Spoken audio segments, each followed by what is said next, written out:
Bueno, me alegra estar con ustedes de nuevo para continuar en nuestro estudio del Antiguo Testamento y hoy vamos a estar estudiando los libros de Isaías y Jeremías. Y antes de entrar en esos libros, yo quiero terminar con la literatura de sabiduría por dar los espacios en las notas para los libros de Eclesiastés y los Cantares. Entonces déjame orar y luego vamos a entrar para terminar esta sección y comenzar con los profetas mayores Isaías y Jeremías. Padre amado, muchísimas gracias por este día que nos has dado, mi Señor, y la oportunidad de nuevo de estudiar tu palabra, mi Señor. Que nos des la capacidad de entender y aplicar la palabra de Dios correctamente a nuestras vidas para la gloria de Cristo Jesús. En su nombre oramos todos y pedimos todo esto. Amén. Amén. Si tienen las notas, si pueden ir a la página 15, y tú vas a encontrar ahí el libro de Eclesiastés. Y simplemente para terminar la literatura de sabiduría, esa sección, ¿sí? Yo quiero darles los espacios aquí en las notas. Eclesiastés, información básica para principiantes, escrito por el maestro, como hemos dicho probablemente Salomón. Y la pregunta clave es, ¿vale la pena vivir? ¿O hay significado en la vida? ¿Qué es el sentido de la vida bajo el sol? Y ustedes recuerden que en el contexto original, esto fue escrito para los exiliados que estaban regresando a Jerusalén. Palabras claves: hombre, labor, debajo del sol, sin sentido, o mejor dicho, vanidad, sabiduría y maldad. Recuerden que esto es uno de los libros más difíciles del Antiguo Testamento y busca ideas de mayor importancia. Dios es la máxima expresión de la realidad. Entonces no vamos a encontrar significado, ni sentido, ni propósito fuera de Él. Él es el creador de todo. Los caminos de Dios no siempre se entiende. Ahora estamos en la página 16. La vida no siempre sale como habíamos planeado. Obviamente encontramos ese tema ahí en Eclesiastés. Y la muerte es lo último en igualización. Eso es decir, cualquier persona, sea rico o pobre, sea de ese estatus o otro, ese estrato o otro, todos van a ir, todos se van a encontrar con la muerte. Entonces, eso es lo último en la igualización. Así que realmente el nivel es plano para toda la humanidad. Todos nosotros somos iguales, porque todos nosotros tenemos el mismo problema con el pecado y todos nosotros, por causa del pecado, nos vamos a encontrar con la muerte y necesitamos una respuesta. No se olvide que Eclesiastés es un libro sin fin. Es decir, que ese libro nos da parte de la respuesta. Hay que temer a Dios y obedecer sus mandamientos, pero solo hay una persona que hizo eso perfectamente y eso es Cristo, y en Él encontramos el propósito de la vida. Aplicación práctica: gócese de las bendiciones de Dios hoy, temer a Dios y obedecer la palabra de Dios. Cantar de los Cantares, información básica para principiantes. Cantar de los Cantares significa la mejor de todas las canciones. Entonces, la mejor de todas las canciones. Como Esther, Cantar de los Cantares nunca menciona el nombre de Dios, pero sabemos que Dios está dándonos el diseño, el cumplimiento del diseño de matrimonio que nos dio en Génesis 2, y eso tiene el propósito de llenar la tierra con la gloria de Dios y de ejercer el dominio que Dios dio a Adán en el principio. Bueno, sabemos que no vamos a ver eso perfectamente ahora, pero podemos cumplir con el deseo del matrimonio y podemos, a través de matrimonios saludables y conforme los matrimonios que son conformes con el diseño de Dios, podemos avanzar el reino de Dios aquí en la tierra. Tema: celebrando el amor sexual entre un hombre y una mujer. Esto tiene que ver con el matrimonio. Consejo práctico para estudiar: 3 personajes principales. La mujer, que juega el papel principal, amada; el hombre, y es el amante; y las compañeras de la mujer, las hijas de Jerusalén, que se llaman amigas. 3 posibilidades en la interpretación, y bueno, yo tomo la perspectiva de la interpretación literal, que es un hombre y una mujer. Obviamente podemos sacar un tema teológico de ese libro que se aplica con Dios y su pueblo, pero eso no es realmente el significado principal del libro. Eso es algo que podemos aplicar, especialmente dado la ubicación de este libro al fin de la Biblia hebrea. A los exiliados ellos pudieron ver la imagen de matrimonio y sacar la idea y la aplicación de que Dios les ama como Él está representando el matrimonio aquí.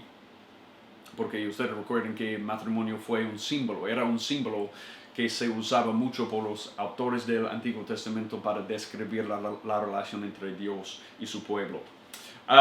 Historia, que es una historia de Dios y su pueblo Israel, o simbólico de Cristo y su iglesia. Yo creo que de nuevo la interpretación mejor, la mejor manera de interpretar este libro es la interpretación literal.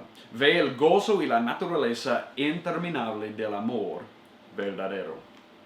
Ok, llegamos aquí a los profetas y sabemos que ya hemos pasado la historia de Israel, ya hemos pasado los escritos del pueblo de Dios y ya hemos estudiado 19 libros y llegamos aquí a los profetas, ¿sí? Y tenemos en los profetas el resto del Antiguo Testamento. Entonces tenemos 20 libros, ¿sí? Porque hay 39 libros en el Antiguo Testamento.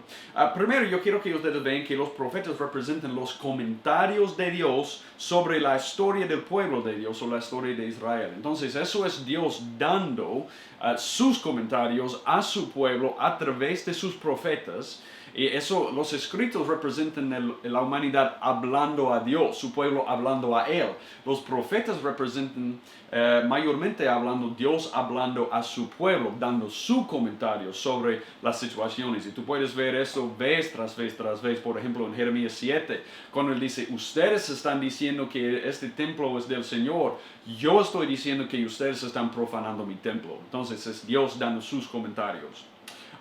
Recuerde el contexto histórico, un tiempo de trastorno político, militar, económico y social. Bueno, sabemos que tenemos los reinos que están subiendo y cayendo, ¿sí? Los que aparecen y desaparecen. Entonces tenemos muchos cambios que estos libros representan. Y vamos a ver esto de una manera más clara ahí en el libro de Daniel, cuando vemos la estatua de Nabucodonosor y tú ves diferentes materiales que representan diferentes reinos que iban a aparecer y luego desaparecer, pero tenemos un reino que va a durar para siempre, que es el reino de Dios representado por la roca que viene para aplastar la estatua. Un tiempo caracterizado por mucha infidelidad al pacto de Dios. Ustedes recuerdan en el libro de Deuteronomio tenemos las bendiciones y las maldiciones por causa de fidelidad y infidelidad al pacto de Dios. Entonces Dios les había dicho, le había dicho a su pueblo lo que iba a pasar por su obediencia y desobediencia al pacto. Y en ese entonces, aquí en este periodo de los profetas, tenemos mucha infidelidad al pacto de Dios. Un tiempo de cambios internacionales del balance del poder. De nuevo, podemos ver esto con la estatua de Nabucodonosor. Tenemos reino tras reino, tras reino, tras reino. Y tenemos muchos cambios internacionales, pero tenemos una cosa que sigue constante y es Dios. Una persona que sigue constante es Dios. Acuérdese de que los profetas hablan acerca del futuro cercano y del futuro lejano. Eso es decir, que tenemos diferentes niveles de cumplimientos en la profecía. Muchas veces la profecía puede tener, y hemos discutido eso, pero más que un cumplimiento. En lo inmediato tenemos un cumplimiento para la audiencia original. Tenemos otro cumplimiento muchas veces en Cristo y tenemos aún otro cumplimiento tal vez en la iglesia o en el fin, cuando veremos el reino completamente revelado. Entonces hay diferentes niveles de cumplimiento de profecías. Joel 2 es un ejemplo de esto, en que tenemos una profecía sobre el día del Señor y vemos parte de esto en el libro de Hechos. Pablo cita eso en Romanos en el periodo de la iglesia, pero luego eso tiene que ver con el fin. Entonces, diferentes niveles de cumplimiento en estas profecías. Y también acuérdese de que el lenguaje de los profetas era en forma poética, y eso es bien importante cuando estamos leyendo un libro como Lamentaciones, que tiene 22 versículos en capítulo 1, 2 y 4 y 5, pero en el capítulo 3 tenemos 66, porque tenemos el alfabeto hebreo repetido tres veces en el capítulo 3 y en los otros capítulos del libro una vez en cada capítulo. Entonces es una forma poética, es importante saber eso. Entonces llegamos aquí al libro de Isaías. Y en información básica para principiantes encontramos que Isaías significa el Señor salva, es muy parecido al nombre de Josué. Entonces el Señor salva, y tenemos el periodo de tiempo aquí es muy importante porque tenemos 760 a 680 AC. Y lo que tenemos en ese periodo es el primer cautiverio, el primer exilio a Asiria del reino del norte, Israel. Entonces, 722 AC es una fecha, es un año que tenemos que recordar para entender los profetas, especialmente Isaías. Él está profetizando al pueblo de Israel. Tú recuerdas que estamos en el reino dividido. Tenemos el reino del norte y él está profetizando a Israel de su destrucción por causa de su pecado por Asiria. Entonces Dios iba a levantar a Asiria para castigar a su pueblo. Eso es el punto de Isaías. No todo el punto, pero parte del punto de Isaías, para profetizar la destrucción. Escenario histórico, Isaías profetiza en cuanto a la destrucción de Israel por Asiria y parte de la cautividad en Babilonia, pero tenemos más de ese mensaje en el libro de Jeremías que vamos a estudiar en un momento. El pueblo de Dios y todas las naciones están destinados para ambos juicio y salvación. Entonces, él no está profetizando solamente el juicio por Asiria, él está profetizando también el consuelo, la salvación que Israel iba a experimentar también. De nuevo, esto tiene que ver con un cumplimiento inmediato, pero también un cumplimiento en el futuro. ¿Sí? Entonces tenemos que entender eso, especialmente en cuanto a la profecía de la salvación. Consejo práctico para estudiar. Dos secciones principales forman esta Biblia en miniatura. Pudiéramos referirnos al libro de Isaías como una Biblia miniatura. Y la razón por la que yo digo eso es porque tenemos 39 capítulos hablando del juicio por causa de su pecado. El exilio en Asiria, también parte del cautiverio en Babilonia. Tenemos juicio, 39 libros. 39 libros que hablan de las consecuencias del pecado y el juicio de Dios. Recuerda que en el Antiguo Testamento hay 39 libros, ¿sí? Entonces, hasta Malaquías tenemos 39 libros, y mucho del Antiguo Testamento habla de las consecuencias del pecado y el castigo de Dios por causa del pecado. Pero también tenemos 40 a 66 los capítulos en Isaías 40 a 66 que hablan de la esperanza futura que Dios iba a dar a su pueblo.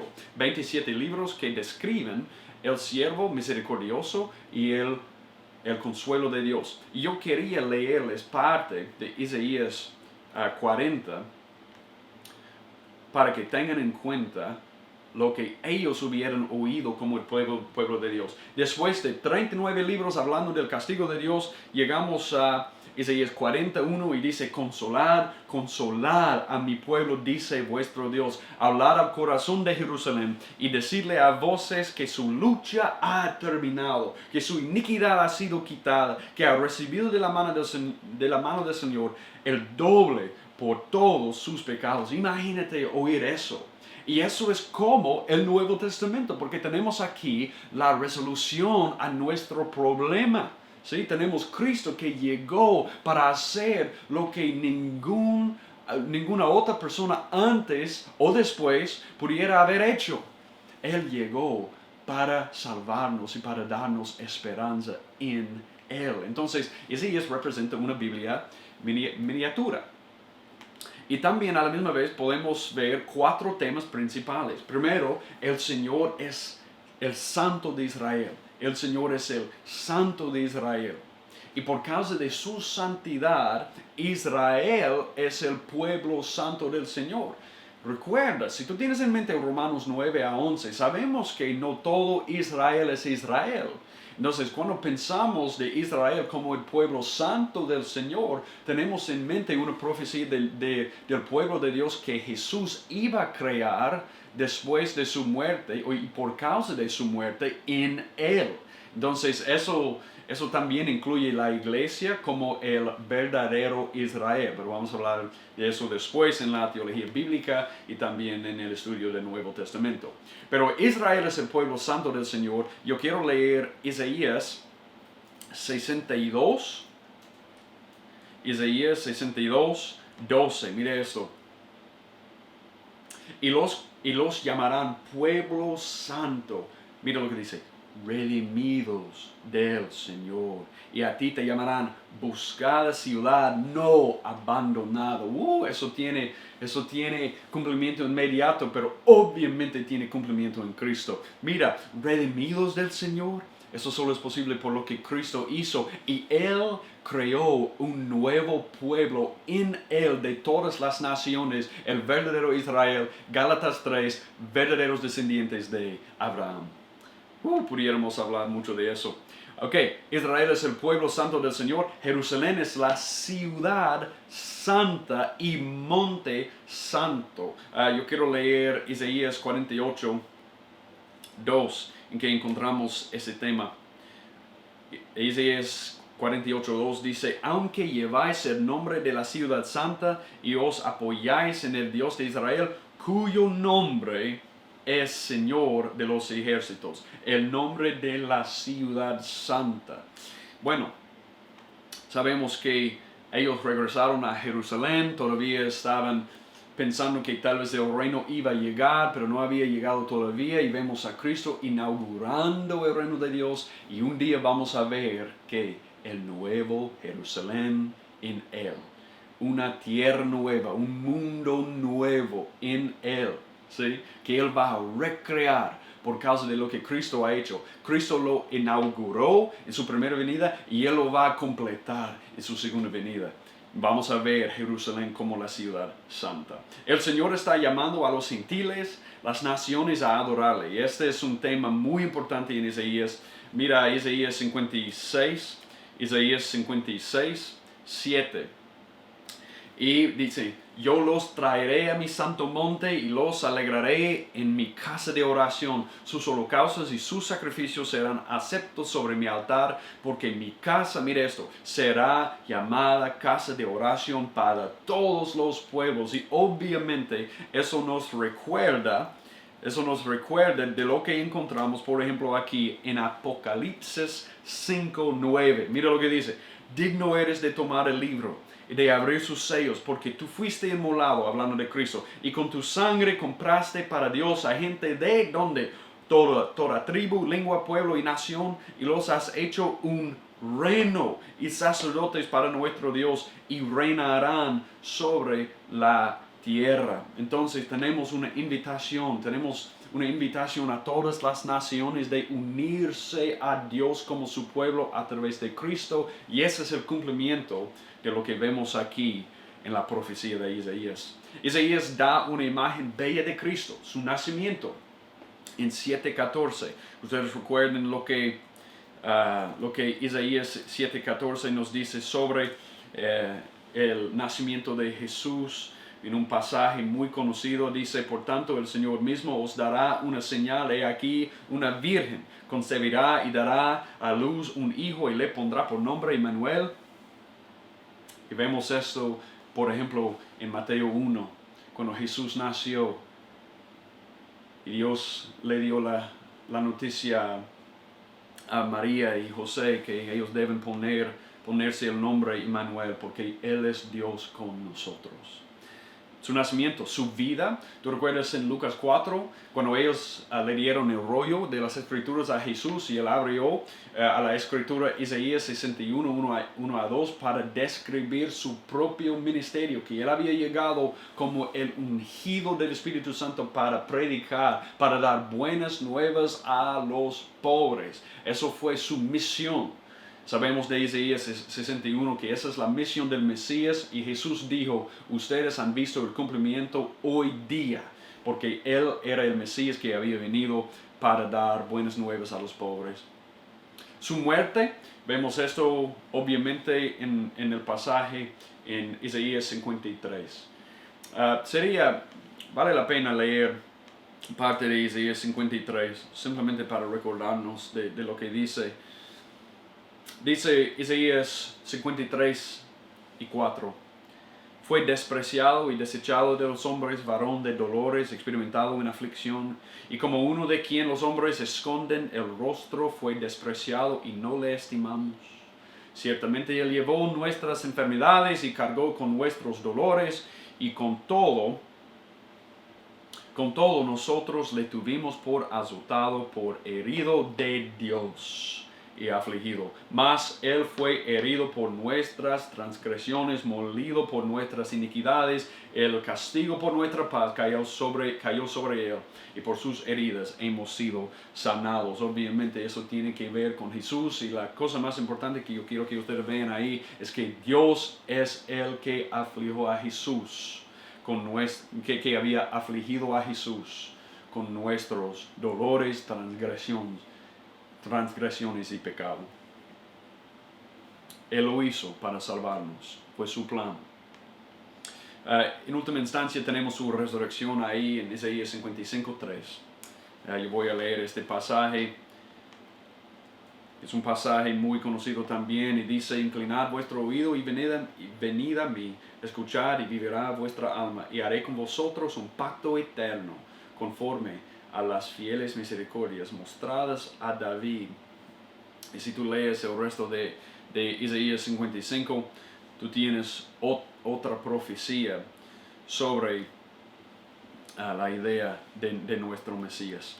Entonces llegamos aquí, después de Isaías, en el libro de Jeremías. Jeremías, información básica para principiantes, significa el Señor asigna, o el Señor apunta, pudiera ser, el Señor nombra. La idea es que encontramos esto en Jeremías 1, cuando el Señor le escogió desde su nacimiento para ser profeta.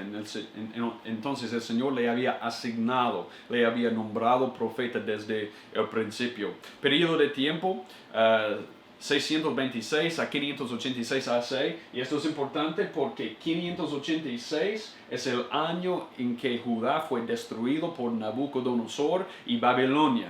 Y entonces Jeremías había profetizado por 40 años de la destrucción de Judá por causa de su pecado por Babilonia. Entonces él iba a levantar a Babilonia, Dios iba a levantar a Babilonia para destruir el reino del sur, Judá. Escenario histórico, Jeremías profetizaba durante los últimos 40 años de la historia de Judá hasta su destrucción a manos de Babilonia.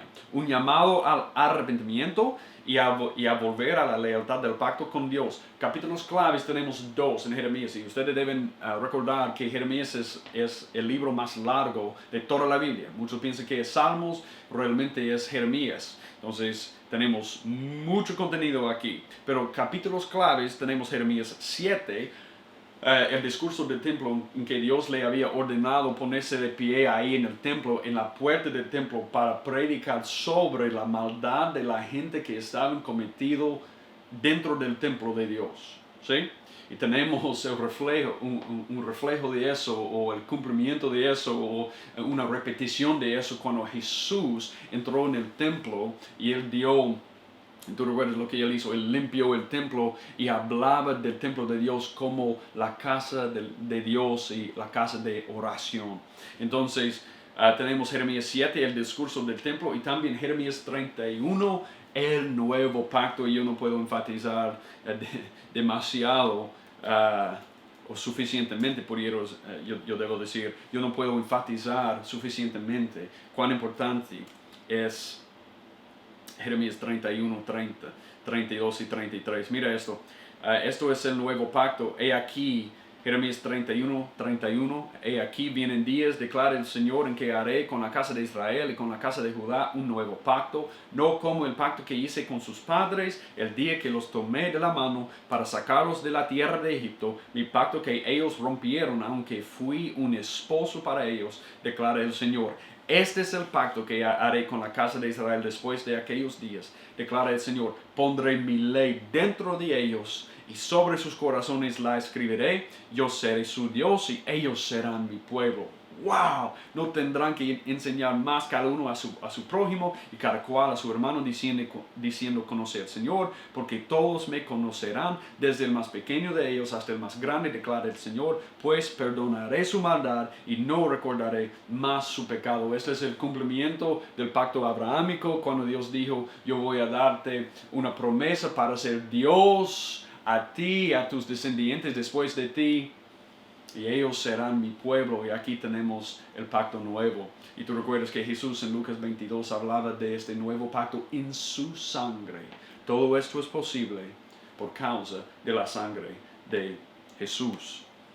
Entonces Jeremías nos da el nuevo pacto, y también Ezequiel en Ezequiel 36. Vamos a ver esto en la próxima sesión. Pero consejo práctico para estudiar: Jeremías es el libro más largo de la Biblia. De nuevo, estructura en conjunto. Yo quiero que ustedes vean que Jeremías vivía lo que él estaba profetizando. Eso es decir, tenemos un enfoque en su vida personal para ver cómo él está sufriendo como un profeta. Bueno, él es el profeta sufriente, podríamos decir. Él es el profeta que llora, algunos le han llamado. Entonces tenemos este intercambio entre personal y nacional, enfoques diferentes a lo largo del libro de Jeremías. Personal, Dios llama a Jeremías, capítulo 1. Nacional, tenemos mensajes a Judá sobre su destrucción y cautiverio en Babilonia. Personal, sufrimientos de Jeremías 34 a 45. Tú recuerdas que ellos le echaron en el pozo. Tú sabes que él quiso rendirse, él quiso dejar del papel de profeta por causa de la persecución, pero no pudo porque Dios había puesto su palabra dentro de él y él tenía que predicar. ¿Sí? Y tenemos internacional, mensajes a las naciones en 46-51 para recordarles de que por causa de su pecado ellos serán castigados también. Y personal, Dios bendiga a Jeremías. El corazón de Dios se revela a su pueblo por medio del corazón de su profeta. Eso es decir, Dios quiere que sus mensajeros vivan su mensaje. Vemos esto, por ejemplo, en Pablo, en Colosenses 1:24, cuando él dice que él ha llenado las aflicciones de Cristo. ¿Qué es decir eso? ¿Que Cristo no sufrió suficientemente? No. Es decir, que Pablo, por ser afligido, por sufrir como él sufrió, él estaba representando las aflicciones de Cristo a la vista de las naciones, para que ellos, y los judíos también, pero para que ellos podían ver las aflicciones de Cristo de un ejemplo vivo. Y realmente eso es el papel, esa es la responsabilidad, y ese es el privilegio, dice Filipenses 1:29, de todos nosotros como siervos de Jesús. Jeremías vivió su mensaje, él vivía su mensaje, no solamente predicaba. Aprende de las lecciones prácticas: barro de alfarero en 18, vasijas de barro, 19, cestas llenas de higos en 24. Jeremías de nuevo es como un ejemplo vivo de lo que él predicaba a la gente. Y en su sufrimiento vemos el sufrimiento y el castigo de Dios. Dios no estaba castigando a su profeta, pero él estaba representando el castigo que el pueblo de Dios iba a enfrentar por su pecado. Pero todavía en Jeremías tenemos esperanza por causa de este nuevo pacto que él nos enseña. Entonces, esos son los libros de Isaías y Jeremías. En la próxima sesión vamos a continuar estudiando en los profetas mayores y del mensaje de Dios que él dio a su pueblo en este periodo tan importante. Amén.